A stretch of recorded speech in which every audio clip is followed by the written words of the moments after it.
Hello les amis, j'espère que vous allez bien. Donc voilà, aujourd'hui je vais vous lire le tout premier chapitre de mon livre.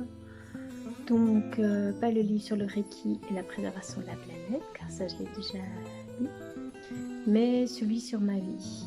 Donc voilà, l'idée des filles ce matin, c'était d'appeler mon livre Un jour, et puis un jour.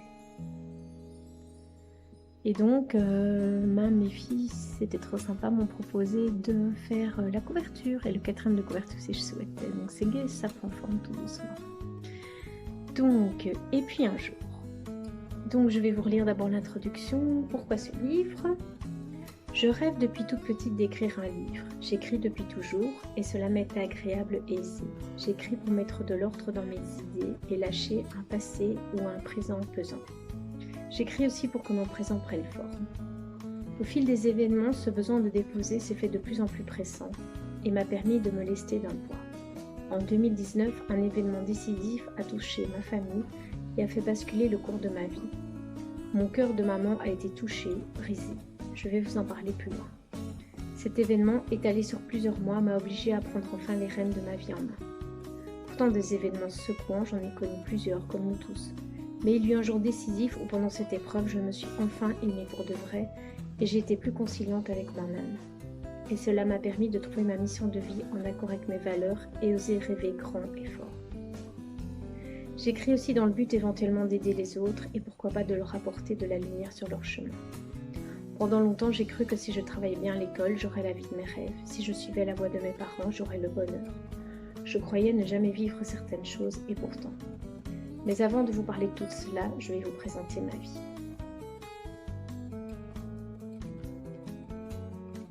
Un magma informel, ma naissance, mon enfance. Ma mère est tombée enceinte de moi après avoir fait 2 fausses couches et elle pensait ne pas avoir d'enfant. Lors de sa grossesse, elle a vécu beaucoup de tensions avec sa famille et a eu peur de me perdre. Ma naissance fut provoquée le 1er avril, ce n'est pas une blague, et mon cordon était enroulé autour de mon cou. À peine en train de naître, je mourrais presque. D'ailleurs, depuis, régulièrement la nuit, je revis ma naissance, où j'avale et pense mourir. Ma mère m'a nourrie au biberon et je pense qu'à l'époque, on me laissait souvent pleurer. Quand j'ai 15 mois, ma mère s'absente une semaine et revient avec un poupon. Il paraît que je hurle comme un animal blessé, je ne comprends pas. Ma petite sœur est là. Assez vite, nos parents nous mettent chez une gardienne, Michi, dont je ne garde aucun souvenir. Ma sœur et moi allons dans sa famille pendant que les parents travaillent. À 3 ans, ma famille quitte Bruxelles pour habiter Waterloo. Mes parents font construire une jolie villa dans un chouette lotissement. Nous avons des copains, mais assez vite nos parents nous empêchent de trop traîner avec les gamins de rue. Ma sœur et moi nous disputons beaucoup et sommes sans cesse comparés l'une à l'autre. D'après nos parents, ma sœur est câline, moi je suis froide. Dès que je me mets en avant, je suis égoïste. On me demande d'être calme dans mon coin et j'apprends très vite, très jeune, à me faire oublier. Mais comme une éponge, j'absorbe beaucoup autour de moi sans comprendre et me sens vite coupable et j'ai envie de rendre mes parents heureux. Assez vite, je comprends que l'école est importante et me permet de capter l'attention exclusive de mes parents avec mes dessins et plus tard mes bulletins. Ma sœur et moi sommes élevés en jumelles et ce que l'on offre pour l'une, on l'offre pour l'autre. Un jour, je m'ouvre la lèvre à l'école. Toute la journée, je me fais oublier sur un tapis dans la classe sans me plaindre.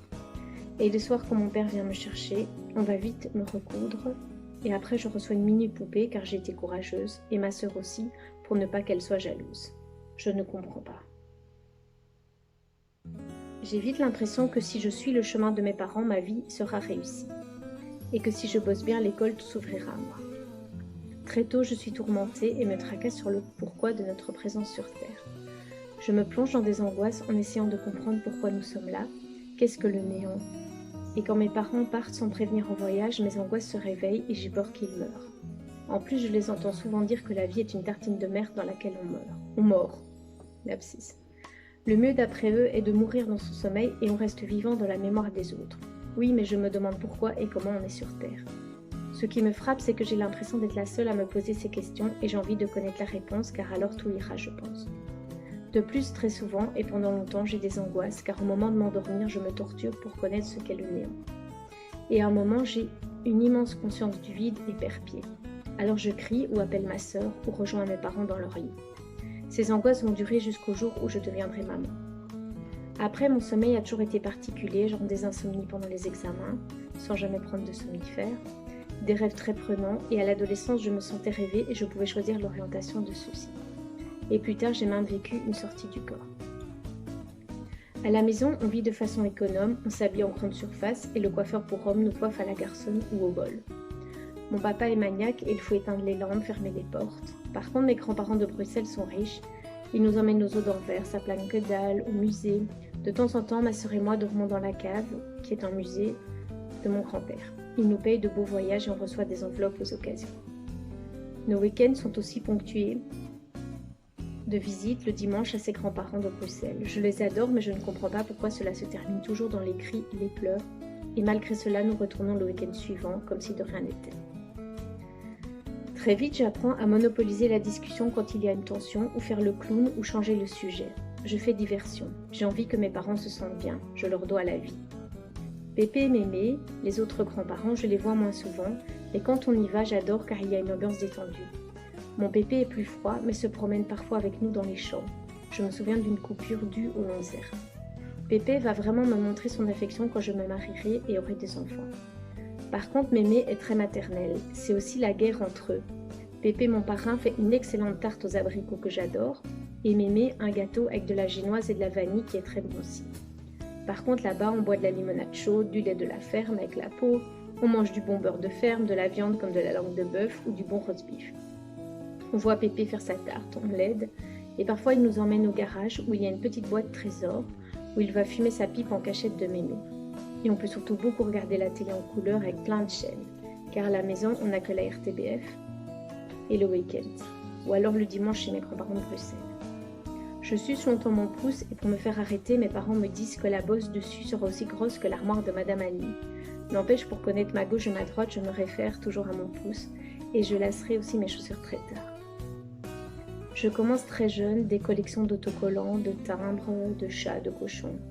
Petite, j'étais aussi maniaque et très soigneuse, et qu'est-ce que j'avais mal au cœur quand je prêtais un beau livre à ma sœur qui me le rend en morceaux, ou quand je reviens de l'école et que mon frère a coloré dans mon beau livre.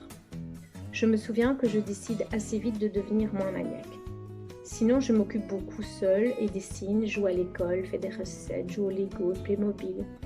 Ou quand on peut regarder la télé, genre le week-end, en noir et blanc, et sur la RTBF, je choisis un personnage et m'identifie. Ma sœur joue avec, mais pas toujours, et nous nous disputons beaucoup, et nos parents nous punissent alors à la toilette ou au garage, et nous menacent d'aller à la pension. Ma sœur et moi sommes sans cesse comparées l'une à l'autre, et dès que l'une reçoit un vêtement, l'autre aussi. On nous assortit et on prend notre bain ensemble. Je suis plutôt pudique et dans ma famille, tout le monde se promène à poil. Un jour, nous allons marcher, avec mon papa, et on revient avec une petite boule noire. Bienvenue moustache. Plus tard, nous ramenons Domino, noir et blanc. Quel plaisir de les promener en landau et de les habiller. Mon papa joue avec nous, surtout en vacances, à des jeux de société.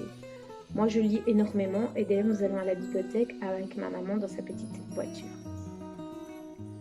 À 6 ans et demi, je deviens à nouveau grande sœur pour mon plus grand plaisir.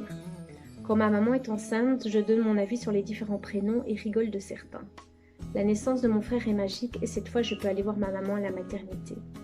J'adore être grande sœur et mon petit frère prend le bain avec nous, joue aux poupées, je lui fais l'école. Il aime me coller quand j'ai des amis comme ma sœur l'a fait. Et je dois l'accepter sinon il va se plaindre chez ma mère. Étonnamment, je n'ai jamais ressenti de jalousie pour lui alors qu'il a eu un traitement de faveur plus tard. Je ne me souviens pas, ado, d'avoir vu mon frère repasser, comme ma sœur et moi, où on devait se taire quand le bébé de 16 ans faisait la grasse mat. Ma sœur et moi avons aidé aux tâches ménagères comme pour le reste, mais il fallait deviner. Ma maman avait tendance à dire oui pour non et vice-versa. Notre mère était débordée d'après elle, mais jamais elle ne nous aurait dit clairement qu'elle avait besoin d'aide. Ça passait par des sous-entendus ou des allusions sur notre belle vie. À 10 ans, je demande d'arrêter de prendre mon bain avec mon frère et ma sœur. Et quand je veux peu à peu me différencier, ma sœur me copie et ma maman me dit que je suis originale. Ça me fait une belle chambre. C'est que je suis un bon exemple. J'ennuie ma sœur, la pince et la mort et elle me donne des coups, je lui fais faire des conneries. Une année, ma sœur et moi commençons les mouvements de jeunesse, on achète tout le matériel mais ce n'est pas une réussite. Nous nous retrouvons avec des péteuses et l'ambiance est bof. Étonnamment, on dit que j'ai adoré le camp et il me semble aussi. Pourtant, qu'est-ce que j'ai eu peur quand on nous a réveillés en pleine nuit en nous disant que des voleurs étaient venus et que mes lunettes avaient disparu. Je ne vois rien sans et j'avais peur de la réaction de mes parents. On a marché la nuit, notamment dans un cimetière, et finalement mes lunettes étaient de retour. En effet, malgré les carottes bonnes pour la vue, chaque année ma vue diminue. Quel stress! Et quelle histoire quand j'oubliais mes lunettes! Il fallait me coller au tableau en classe. Et à la piscine, j'étais aveugle. Et le jour où je pouvais aller dans la piscine d'écran, j'ai préféré me cacher à nouveau dans le petit bassin. Je réussis très bien à l'école et passe beaucoup de temps à bosser, notamment cet après-midi de mon anniversaire où je me casse la tête sur un exercice impossible et me stresse avec ça. Finalement, j'apprends que c'était une blague. Ce même instituteur va mener avec nous un projet extra. Un échange de 2 ans via une correspondance avec une classe de Québécois. Et au bout de 2 ans, nous passons 15 jours avec la classe là-bas, et puis nous les accueillons 2 semaines. À l'aéroport, un copain de la classe qui a déjà été au Canada panique et refuse de partir. Là-bas, au Canada, toutes mes copines pleurent le jour de l'arrivée. Moi, ça va et je me sens un peu anormale. De plus, je suis seule dans une famille et ça me plaît. Caroline et sa voisine Lisanne sont très accueillantes avec moi. Je découvre les pitas, la maison à double étage, le bois à l'arrière de la maison, les oreilles de Christ, le sirop d'érable et plein d'huile. Quand Caroline vient dans ma famille, elle appelle ma sœur chien de poche car elle nous suit partout. Mes parents et moi lui montrons plein d'attractions belges et elle n'a pas l'accent au désespoir de mon père. Ou elle le prend quand on lui demande. Pendant plus de 10 ans, je vais continuer à envoyer des lettres à ma correspondante et à sa voisine. La maman de Caroline est française. Déjà plus tôt dans l'année, avec la classe, nous avions été à Chevilly-Pont pour un séjour nature que j'avais adoré. Et un mec de ma classe a fait le malin dans la chambre des filles et son essuie est tombé. Quand je rentre en 6e primaire, ma mère se lie d'amitié avec mon institutrice, un caractère spécial et sûr d'elle. Puis l'année suivante, quand ma sœur va dans sa classe, la prof vient de plus en plus à la maison et finit par habiter chez nous pendant 6 ans. Déjà mes parents ne soupaient pas avec nous et maintenant il y a un adulte en plus. Ma sœur doit même lui céder son lit et sa chambre car elle avait mal au dos. Cette dame prend très vite ses aises, laisse traîner son dentier, se promène seins nus. Ma sœur le vit très mal et moi je défends ma mère. Si ma maman est heureuse, c'est ce qui compte. Je m'identifie totalement à elle. Les 2 femmes font la sieste ensemble parfois et partent ensemble en voyage et suivent un cours d'allemand. Mon père tolère sa présence. Mon papa est très présent, jouait avec les enfants, faisait le souper et une bonne sauce bolognaise. Mais dès que ma mère arrivait, il n'en avait que pour elle. Ma mère était la reine du suspense, elle avait toujours quelque chose à raconter. Voilà, donc ça c'est le premier chapitre de mon livre après l'introduction. Donc n'hésitez pas à me faire vos commentaires et si vous avez envie, je vous relirai la suite. À tout bientôt, au revoir.